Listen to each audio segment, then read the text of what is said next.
Antes de conhecermos a história de Tiradentes, precisamos entender o contexto em que ele viveu. No século XVIII, o Brasil era uma colônia de Portugal. Durante esse período, o sistema colonial português buscava explorar ao máximo os recursos do Brasil, visando principalmente aos interesses econômicos da metrópole. A coroa portuguesa impunha pesados impostos sobre produtos exportados e importados, como o ouro, a madeira e o açúcar, que eram as principais fontes de riqueza da colônia. A partir de 1760, a produção anual começou a declinar gradualmente. Apesar da redução na extração de ouro, o sistema de cobrança dos quintos devidos à coroa permaneceu inalterado. Quando a quantidade de ouro entregue não alcançava 100 arrobas, cerca de 1.500 quilos por ano, era aplicada a derrama. Essa medida consistia em forçar a população a pagar a quantidade faltante por meio do uso da força armada. Embora a derrama tenha sido decretada apenas uma vez, sempre pairava a ameaça de que ela se tornasse uma realidade, o que amedrontava tanto os garimpeiros quanto a população em geral. O custo de vida na região aumentava consideravelmente, uma vez que todas as transações eram feitas a crédito e em ouro.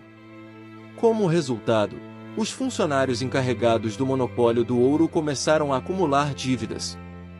Consequentemente, eles deixaram de efetuar pagamentos aos comerciantes, agricultores e traficantes de escravos, que também foram arrastados para a crise econômica.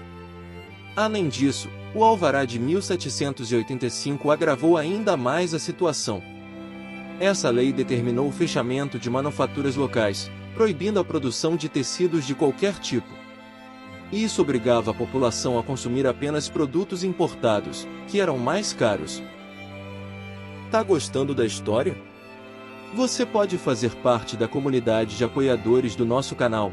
Com qualquer valor você nos ajuda a criar conteúdo interessante e relevante sobre a história das civilizações.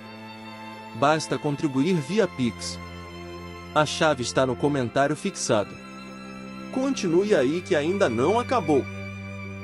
Tiradentes, nascido na misteriosa vila de São José, Minas Gerais, viu-se órfão de mãe e pai em sua tenra infância. Envolto pela sombra do destino, foi acolhido em Vila Rica, atualmente conhecida como Ouro Preto, pelos braços de seu padrinho.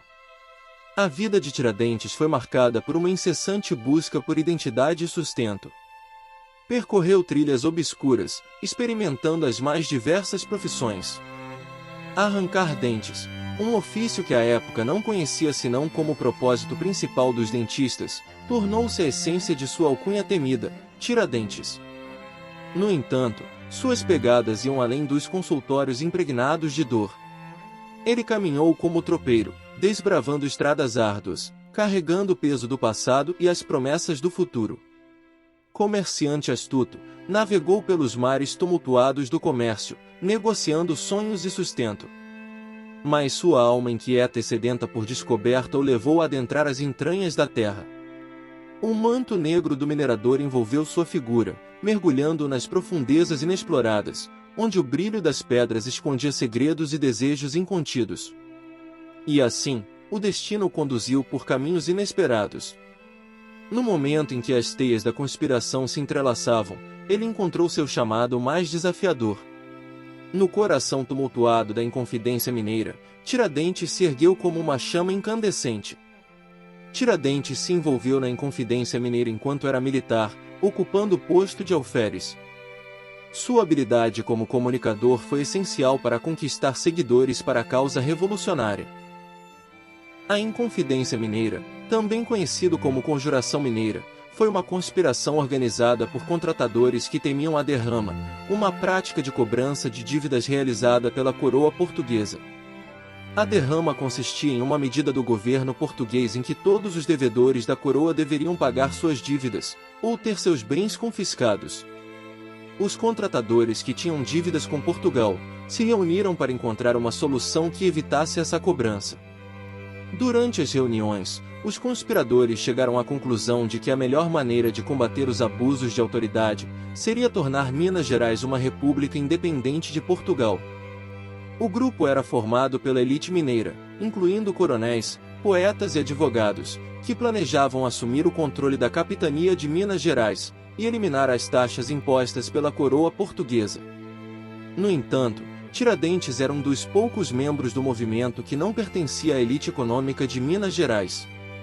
Essa é uma das explicações dadas pelos historiadores, para justificar por que ele foi o único conspirador condenado à morte.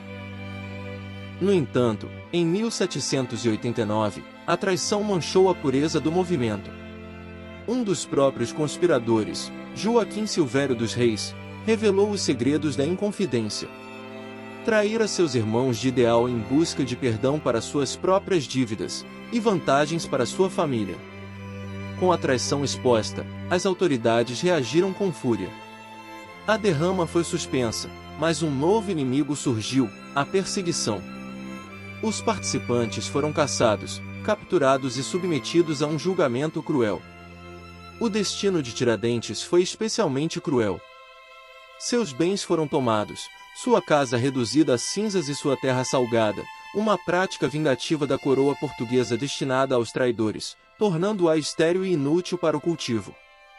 Encarcerado, Tiradentes viu-se injustamente apontado pelos demais conspiradores como líder do movimento, embora a verdade fosse outra. Após a descoberta da conspiração pela coroa portuguesa, Tiradentes foi preso e acusado de traição. Ele foi sentenciado à morte sendo enforcado e esquartejado em 21 de abril de 1792, publicamente na cidade do Rio de Janeiro. Sua execução teve como objetivo principal servir de exemplo para desencorajar futuras rebeliões contra o domínio português. Embora Tiradentes tenha sido o único a receber a pena de morte, os outros conspiradores também enfrentaram punições, como prisão, desterro e confisco de bens. Ao longo do panorama histórico, é incontestável que a figura de Tiradentes tem sido objeto de variadas interpretações e abordagens.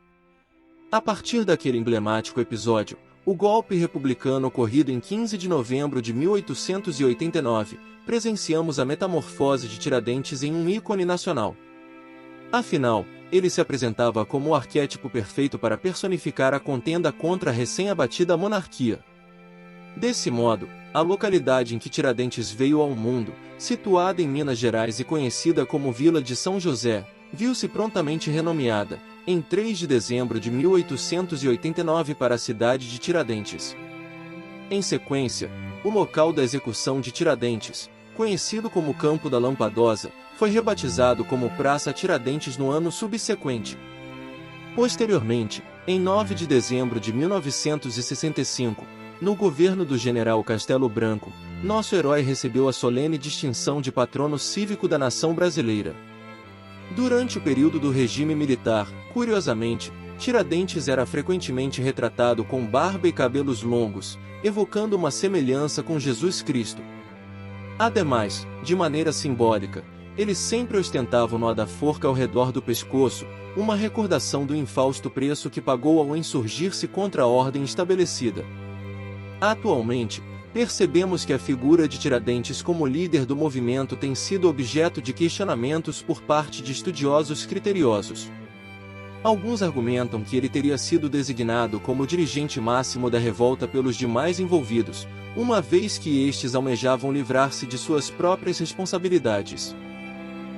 Se você gostou de conhecer a incrível história de Tiradentes, e deseja apoiar nosso trabalho, ficaríamos extremamente gratos por sua ajuda.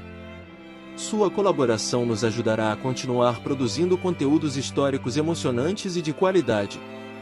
Caso você queira fazer uma contribuição, temos o prazer de oferecer a opção de Pix como forma de apoio. A chave Pix estará no comentário fixado. Qualquer valor será muito apreciado e nos incentivará a continuar trazendo mais aventuras históricas para vocês. Até a próxima!